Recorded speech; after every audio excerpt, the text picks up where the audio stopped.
Ok, giờ mà unbox con Parrotsទាំងអស់គ្នា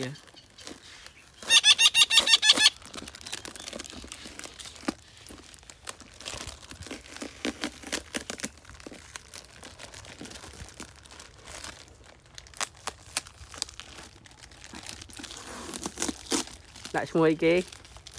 ឈ្មោះចូលចូលហើយនឹងមួយទៀតដាក់ឈ្មោះ Rio មិន Leo អី Leo ឬ Rio Rio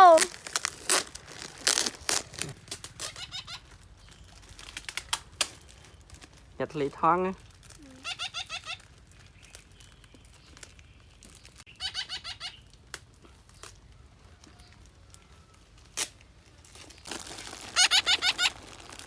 ចំណៃវាទុកចំណៃវាមកឡែកសិន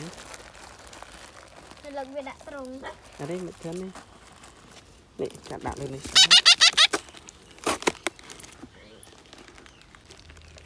ញ៉ាំmột đai thì khui nhé thì phải đọt đai sáng cùng nh៉ាំmột đai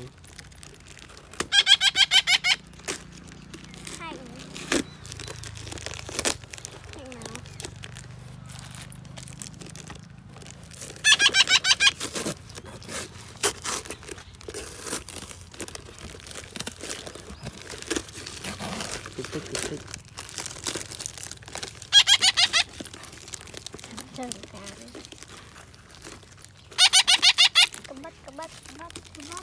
Kebat thêm lại đây trổ hay ở đây ở khám này về khám mặt chứ gì chạy tích thì ở chứ đấy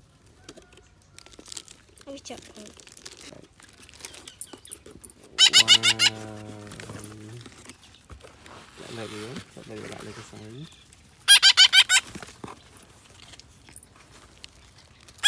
chặt về chặt nhé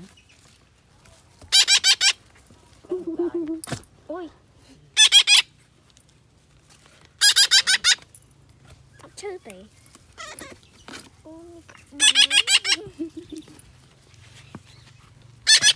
nó đúng rồi chứ thì cười chứ vậy khỏi bằng ai bị chậm xin trên này về trên này cái gì này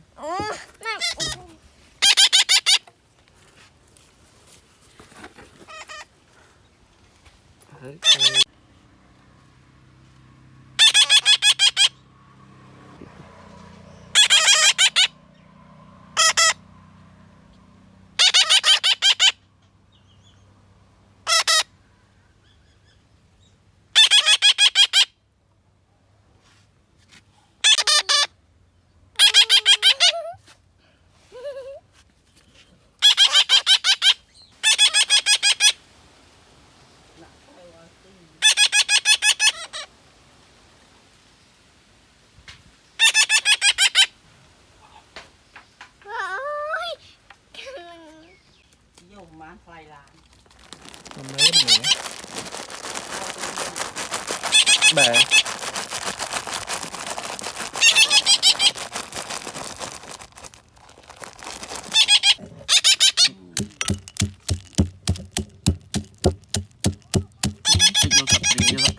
vô dập riêng thì đó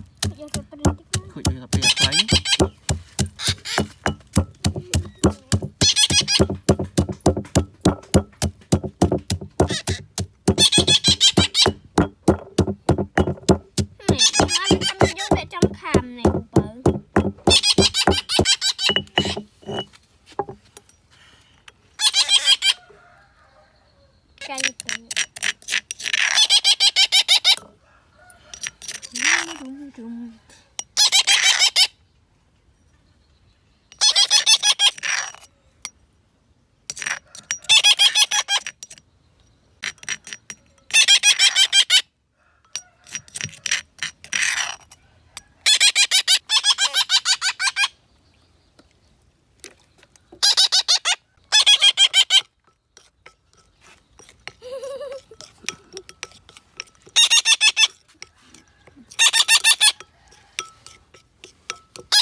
Liên này dây khởi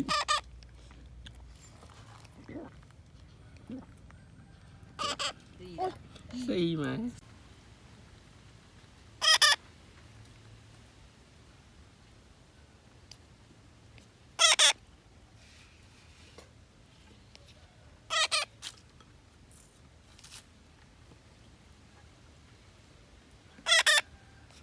chô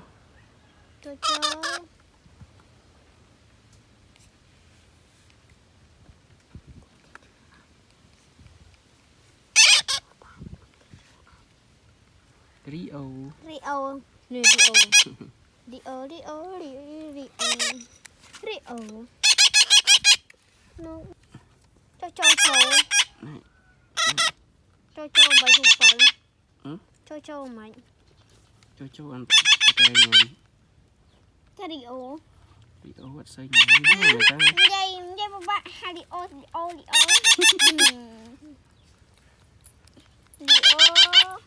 Rio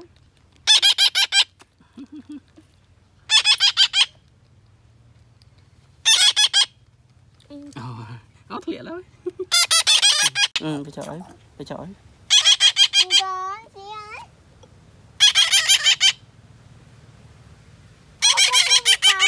no true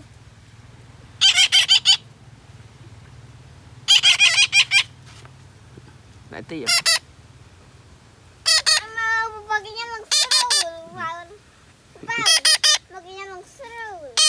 thoại pin người thoại cào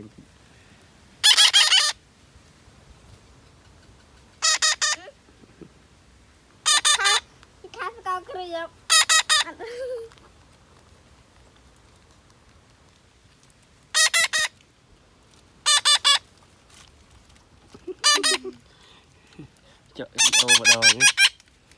đại Rio vào đầu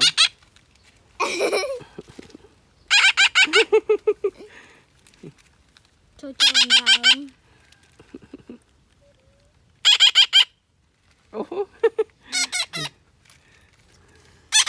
sao cái nào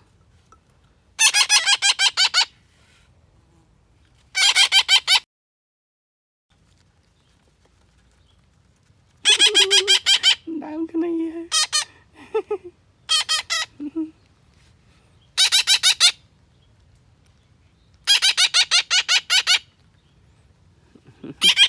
ai thấy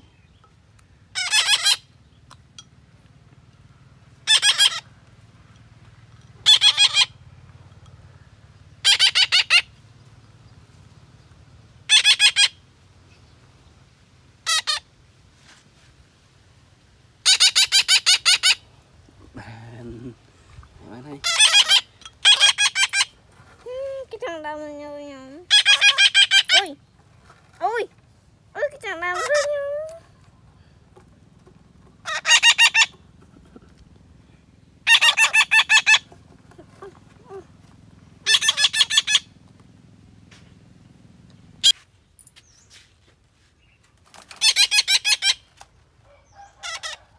Tên đâu rồi